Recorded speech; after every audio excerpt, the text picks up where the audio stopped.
After our appetites were satisfied with the release of Super Mario Bros. 2, Americans were hungry for another Mario game. In 1988, Japan saw the release of Super Mario Bros. 3, nearly a whole 2 years before America got a hold of it. It wasn't until December of 1989 where a 90-minute commercial disguised as a movie called The Wizard showed most Americans for the first time Super Mario Bros. 3 in all of its glory. So I give you Super Mario Bros. 3!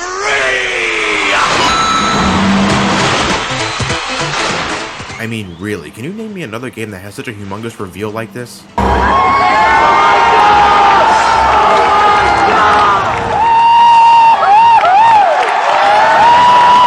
In February of 1990, North America was finally able to get their hands on Super Mario Bros. 3 and the reception was overwhelmingly positive. Great graphics, awesome gameplay, and tons of replayability, Super Mario Bros. 3 back in the day was considered one of the best games of all time. But over 20 years later, does it still hold up?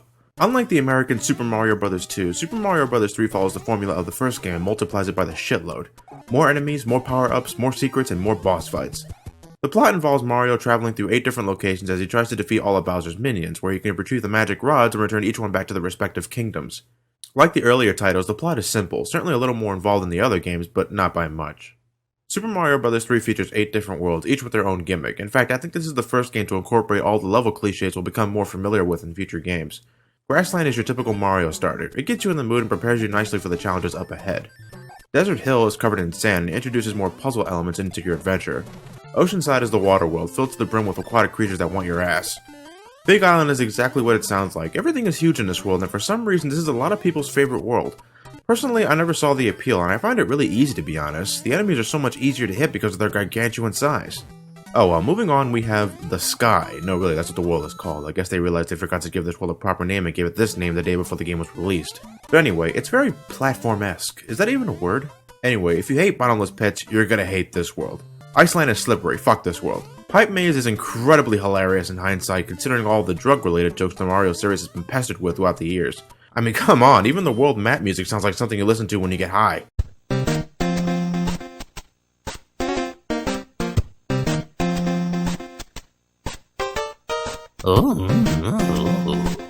The final world, Darkland, certainly looks like hell, but it's not too bad, well, except for the hands that violate your personal space. Each world is represented by a world map, which not only contains the levels you have to complete, but all sorts of other things as well. First, there's mushroom houses, where you can obtain an item to help your progression. Sometimes it's something simple like a mushroom or a super leaf, but other times you can get Tanuki suits, and if you're lucky, a Hammer Brothers suit.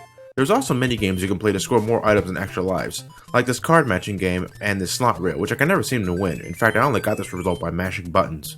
World maps can also contain neat secrets. Besides the already mentioned mushroom houses, there's also the incredibly rare white mushroom house, which can either give you P-wings or anchors, which you can use to stop airships from traveling across the world map. Getting these places to appear require getting a certain amount of coins to specific levels, so yeah, like I said, it's incredibly rare. Also incredibly rare is the treasure ship, which contains a crap load of coins for you to collect. Getting this thing to appear is really convoluted. Something about the amount of coins you need, your score being a specific number, and ending the level with the even number on your timer. Really, it's a miracle if you discovered this thing on your own. You can also spot Hammer Brothers wandering around the map. Defeating it will grant you a reward, which is usually a Starman, but you can also score a hammer that allows you to break rocks in the world map, which helps you skip levels or find hidden goodies. Each world has different amounts of levels, so while it may be smooth sailing in the beginning, the worlds get longer and longer as you progress. Bottom line is, this game is much longer than the first game, the second game, and the second game. The levels themselves have all kinds of shit going on. Some focus on the new obstacles Mario has to face, while others are just pure platforming. New to the series are auto-scrolling levels, where the level is constantly moving and you have to keep up.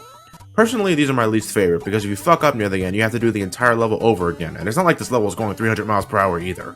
Usually around the halfway point of the world, you'll come across fortresses, which contains all kinds of stuff trying to kill you. At the end of each fortress, you'll come across whatever the hell this thing is, and you can proceed with the rest of the world after you step on them 3 times. Thankfully, while there are tons of levels to face, a lot of them are pretty short. Usually that would be a bad thing in my book, but the fact that there are no checkpoints in any level, starting at the beginning of each level after dying would drive me insane if the levels were really long. Instead of lowering a flagpole or picking up a glowing orb, you finish the level by headbutting into the square that gives you a card, which can either be a mushroom, flower, or Starman.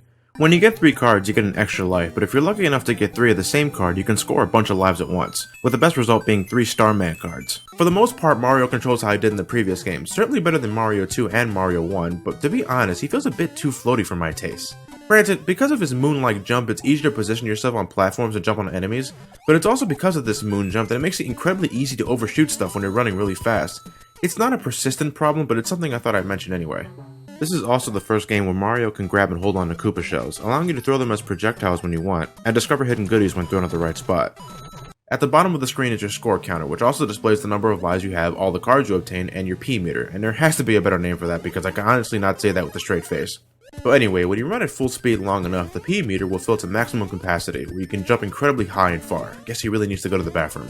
While traveling in the world map, your score counter also doubles as your inventory, where you can use power-ups you gain from mushroom houses and whatnot, allowing you to prepare yourself for the challenge up ahead. Just about every single enemy from the original game are back in full force. Goombas, Koopa Troopas, Buzzy Beetles, Piranha Plants, Hammer Bros, you name it. However, not only do we get all of the original enemies, but just about every single one of them come in different variations as well. I'm serious, there's a shit ton of enemies in this game, and they all have a bone to pick with our little fat Italian. Besides variations of old enemies, we also get completely new ones. There's fire snakes, cannonballs, thwomps, rotodisc, boos, and wow, that is the angriest sun I've ever seen.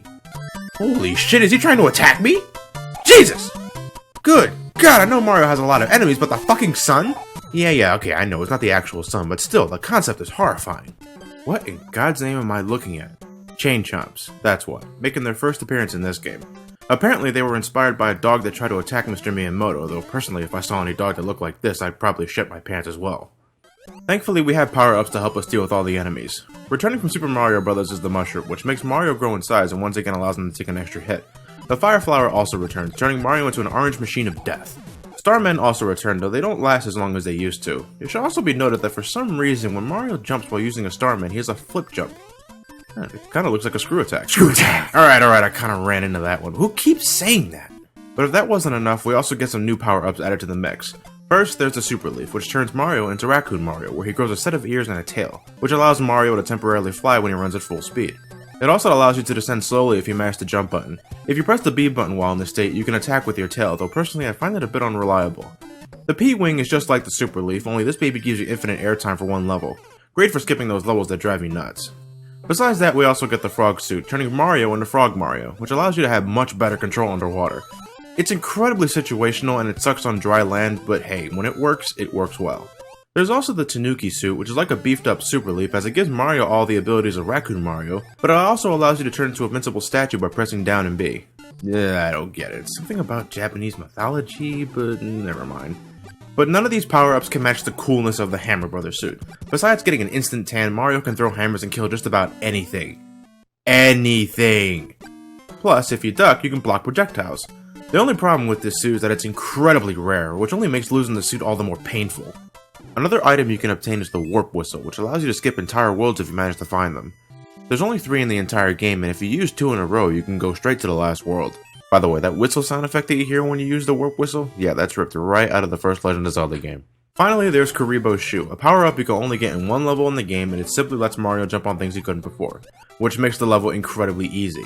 That's nice, but I'll take the Fire Flower any day. Why do people love this shoe so much? Since Super Mario Bros. 3 follows the formula of the first game, we only get to play as Mario throughout the adventure. Once again, if you have a buddy along with you, you can play a 2-player game where Luigi is playable once more, but unlike his incarnation in Mario 2 USA, he plays exactly like Mario, so no slipperiness and no higher jump. During a 2-player game, you and your friend can play a variation of the original Mario Bros., where you can steal each other's cards and steal the other player's turn. It's a great way to clarify you're a dick. At the end of every world, you reach the castle of that particular world. There you find out that the king has been transformed and that you must get the magic rod back by infiltrating one of Bowser's airships. And holy hell do they want you dead. I mean seriously, there's cannonballs, bullet bills, flamethrowers, bombs, and worst of all, each airship level is an auto-scrolling level, so if you fuck up, you gotta do the whole level over again. At the end of each airship level, you face one of the Koopalings, each making their debut in this game. Larry Koopa, Morton Koopa Jr., Wendy-O Koopa, Iggy Koopa, Roy Koopa, Lemon Koopa, Ludwig von Koopa, Professor and Mary Ann. But honestly, besides different appearances, they all use the same strategy of trying to blast Mario with the magic scepter and occasionally jump. Well, Wendy likes to add annoying ring projectiles to the mix, and Lemmy adds bouncy balls to his fight as well, but besides that, they're all pretty much identical. After defeating one of the Koopa kids, you get back a magic scepter, which transforms the king of that particular world back to normal, one which looks like Mario with long hair and... ZZ Top?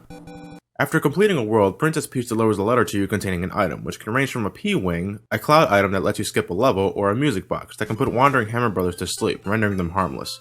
You see, for a majority of the game, your main goal is to simply rescue all the kingdoms that Bowser is wreaking havoc on. But after World 7, Bowser kidnaps Peach while you were looking the other way, and it's Super Mario Bros. All over again. Ugh, freaking stupid airhead. World 8 was always annoying to me. Not frustrating, just annoying. It's filled with airships, battle tanks, and battleships, and it also has a share of regular stages and a fortress.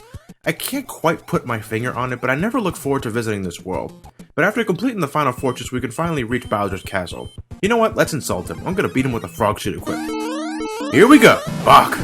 God, I hated those lasers as a kid. If you're not running at full speed when you approach them, you're gonna get hit. Lasers to the fucking face.